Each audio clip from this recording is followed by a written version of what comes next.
Welcome back to Throttle Grotto. This week we're going to go through the final steps to show you what needs to be done to finalize getting the FRS seats mounted in the Prius C. Stay tuned.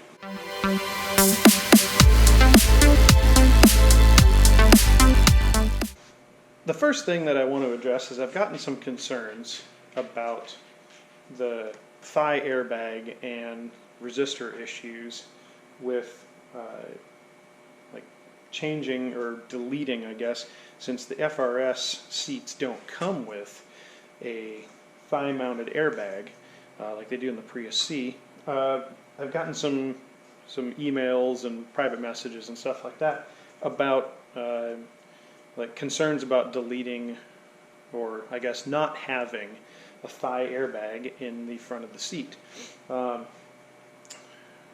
The FRS seats don't come with them. If you feel like you need to add them, I think they're pretty easy to put in. Let me show you here. So you got two clips, and this is the Prius seat, by the way.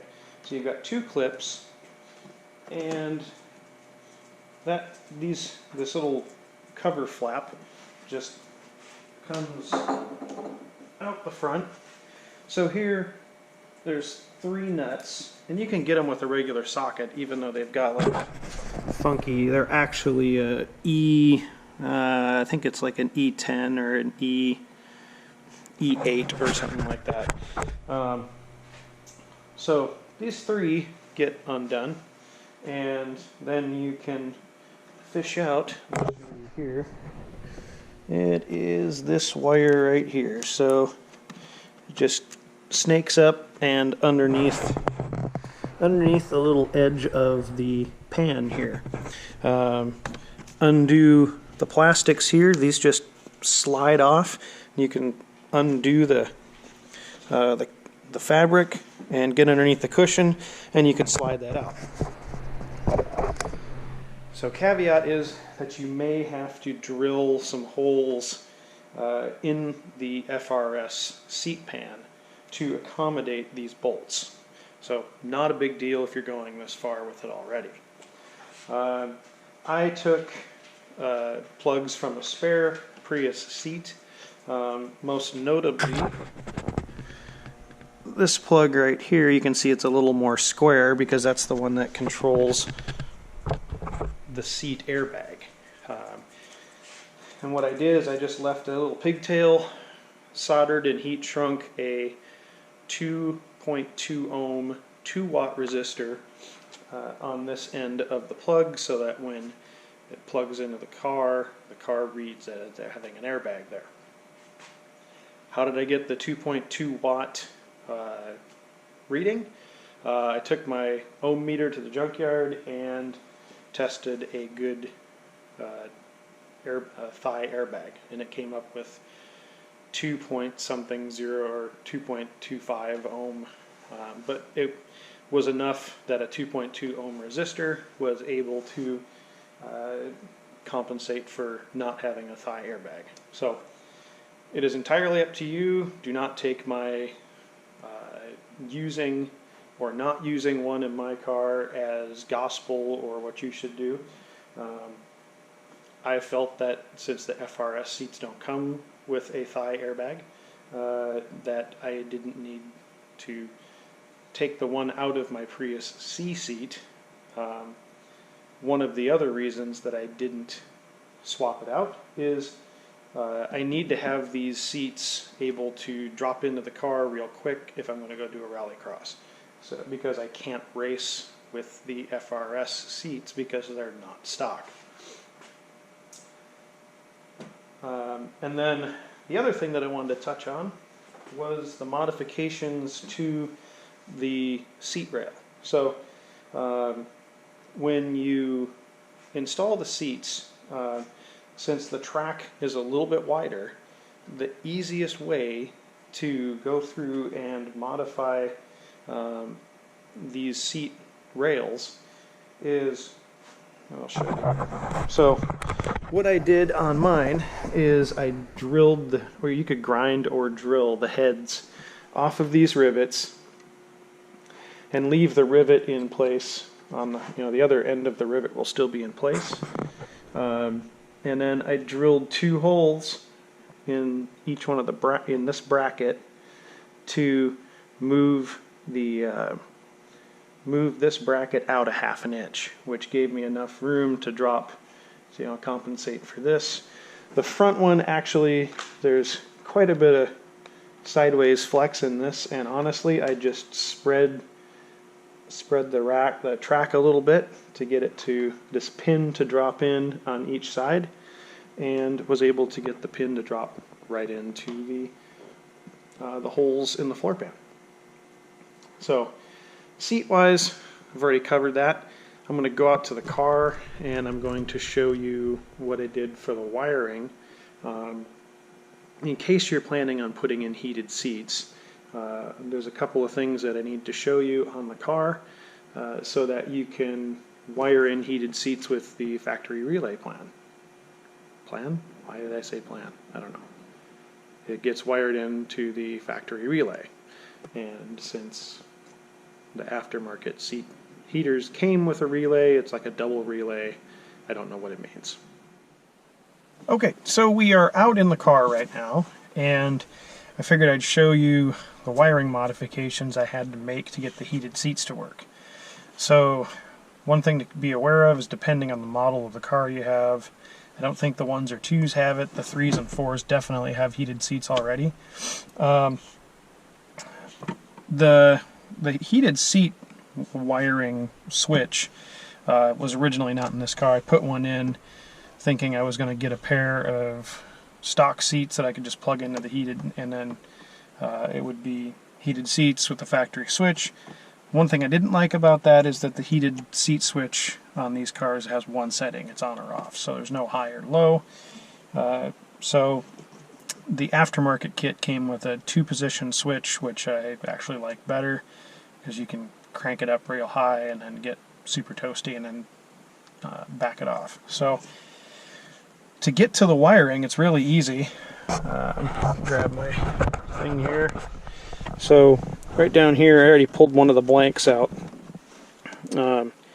Lift up this, and then there is a rectangular shaped plug that is inside this wiring bundle down here. So it's already wired and has the plug for heated seats. So what I did is I tested to figure out where power was already to because the power goes to the switch already. So I found the 2 live wires that came into this for the heated seats, and then figured out which, using the switch, I was able to figure out which wiring, which of the wires activated the plugs underneath the seats. And what I came up with is there is a pink and a blue wire and a blue and purple, a light blue and purple. And they're both right next to each other in the plug. So I took this little white cap off, slid the terminals out, cut the wires, soldered them together, and then used heat shrink on them. So what that gave me is there was power to the plugs underneath the seats all the time when the car's on. So it's like I bypassed this, or put the switch into always on position. The reason I did that is because the aftermarket seat heaters came with their own relays and their own switches. So underneath the seat, I don't know if I'll be able to show you. Oh, it's really... it's pretty tight underneath there. Basically, there's a white square plug underneath the seat that has either 2 or 4 wires in it. You'll know the 2 wires for the heated seats because they have a much larger diameter gauge wire, and those 2 are the power and ground for the heated seats. So I used the heated seat harness that came with the aftermarket pads, and since it already had a relay on it, I felt good about using the factory wiring to feed power to that whole harness that came with the heated seat pads, and I just used the hot and power and negative and figured out which one was power, which one was negative on the factory wiring, and then spliced it together. So now I have basically 2 relays on the heated seat wiring, and it's fused just like the factory, so I don't have any worries about it not working or overloading any system, because it's working as the factory intended it.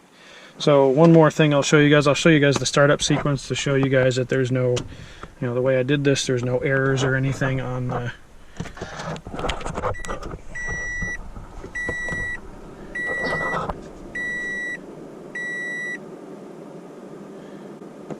So my seatbelt light comes on just because I don't have my seatbelt on right now. I'm just sitting in the car. But the seatbelt, everything works just like it should. Really straightforward to, I didn't have to really fudge anything other than using a resistor to make the car believe that the thigh airbags are installed. So either way you wish to go on installing the FRS seats into your Prius C, I wish you the best of luck. Of course, don't take my advice as gospel. Do your own homework and make sure that you're comfortable with whichever way you're doing it. But the way I did it, I've had no issues. I've been driving the car for about a month now with these seats in here. They're super comfortable. The aftermarket seat heaters I got are so nice to have in the winter. So I've got some nice, comfortable, bolstered seats that are heated, and it kind of changes the look of the inside of the car a little bit. The only thing that I'd like to get is I'd like to get the black door panels and black back seat from like 2015, 2016. So if anybody has a lead on one of those or a set of those, let me know, because there's not too many of them in the junkyards yet. So that's it for today. This is going to be a really short episode with a lot of me talking and not a lot of action. So I have some new content for next week. So make sure to hit that like, subscribe, all that stuff. Thanks so much for watching. And until next week, get out there and work on something.